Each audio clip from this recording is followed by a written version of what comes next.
Woke General Milley quietly revises widely incorrect prediction he gave Congress in February.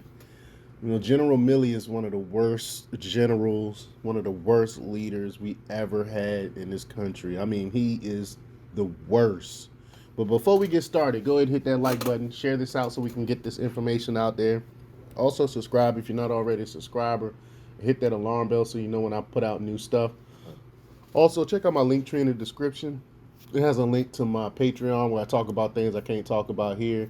It also has a link to my merch store where I have Let's Go Brandon t-shirts, I Will Not Comply t-shirts, whole different types of t-shirts. And also has a link to my mental health coaching and consultation page where you can schedule an appointment to meet with me to talk about your mental health issues, and I can give you some coping skills and help you make it through whatever issues you might be going through. So, all right, let's talk about this news.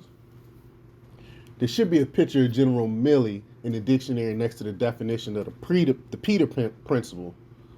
The chairman of the Joint Chiefs of Staff has had to walk back his prediction to Congress in early February that a Russian invasion of Ukraine could take just 72 hours, according to Fox News. Milley's latest prediction is that, quote, this is a very protracted conflict and I think it's at least measured in years. I don't know about a decade, but at least years for sure. I mean, this guy's been wrong on every single issue. Why is he still around?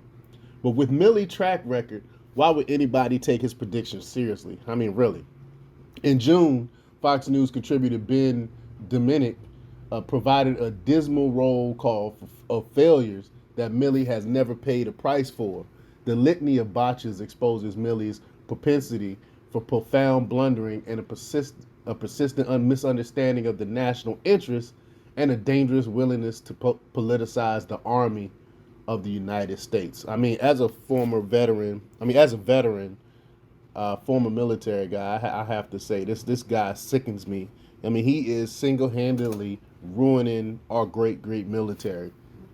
But the blunders include the disastrous Army combat fitness test.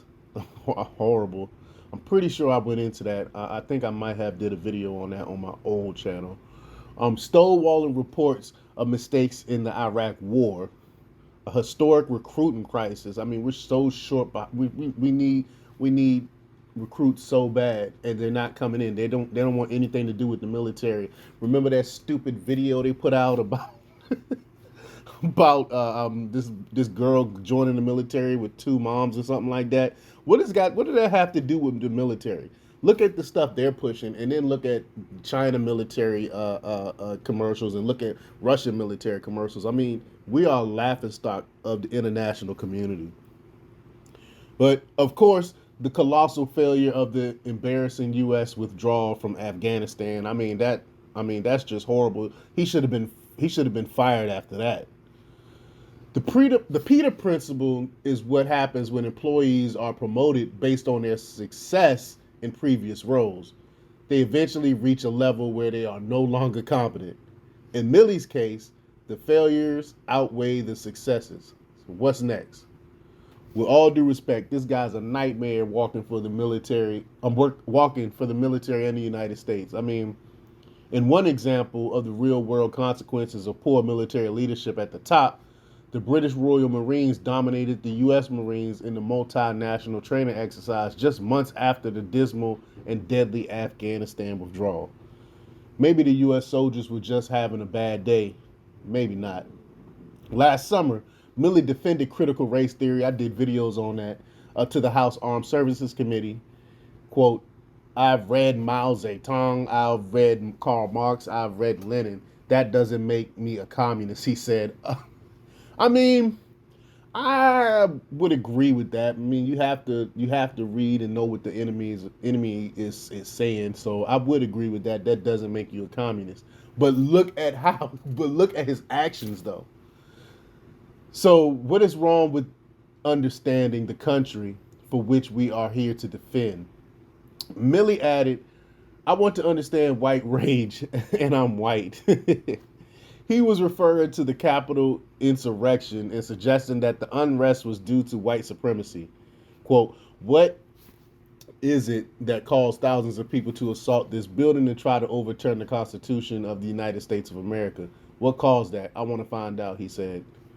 This kind of talk from the chairman of the Joint Chiefs of Staff is blatantly political and reckless. Sounds like he wanted to confuse the troops as to their mission. Are they supposed to protect America or attack it? Attack it. Confused troops are demoralized. Low morale in a fighting force is a harbinger of doom.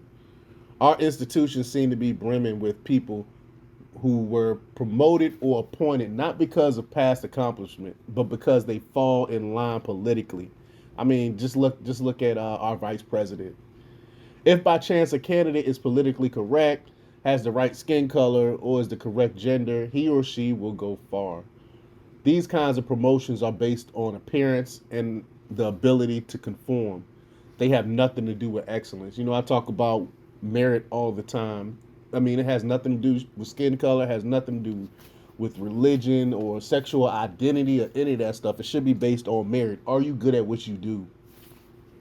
If America is to be exceptional, its citizens must strive for excellence. Anything else is unexceptional. If Milley is exceptional at anything, it's failure. Far from heroic, he's a victim of his own incompetence. And so is America.